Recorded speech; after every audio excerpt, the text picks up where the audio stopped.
Every year, Congress has to pass 12 spending bills to keep the government running. However, like most important items on the Hill, the House and Senate rarely seem to get it done on time. That's when they use one of their favorite legislative tools to give themselves an extension, a continuing resolution, or CR.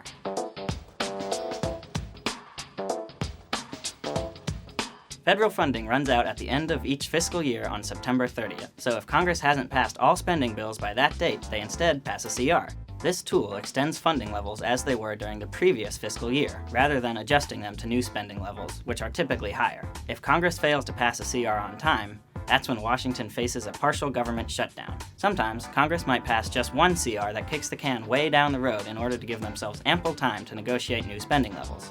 Other times, they'll pass short-term CRs over and over again, constantly putting themselves under pressure to avoid a government shutdown. Much of the federal government is not dictated by the yearly congressional spending bills, and thus is unaffected by whether a CR is passed. Social Security and unemployment checks, Medicare reimbursements, veterans benefits, and interest payments on the national debt all keep coming. Active duty military, air traffic controllers, federal law enforcement agents, and other exempt personnel have to keep going to work but might not get paid for a while until the mess is sorted out. Without an agreement on spending or a CR, the rest of the government shuts down until lawmakers can get their jobs done. In fact, the last time the yearly debate over spending got done on time was way back in 1996. Every year since, lawmakers have resorted to a CR, and in most cases, they don't even pass all 12 spending bills separately like they're supposed to. Instead, they group some or all of the spending bills into one monster omnibus spending bill. That means spending for the Pentagon and the Botanical Garden are both addressed in the same piece of legislation. Many congressional leaders have called for a return to so-called regular order,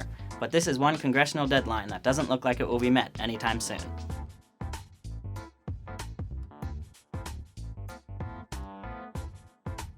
Shout out to Roll Call's former Decoder-in-Chief, David Hawkins, who taught me much of what I know about Congress and wrote the original 2015 video that this is based on.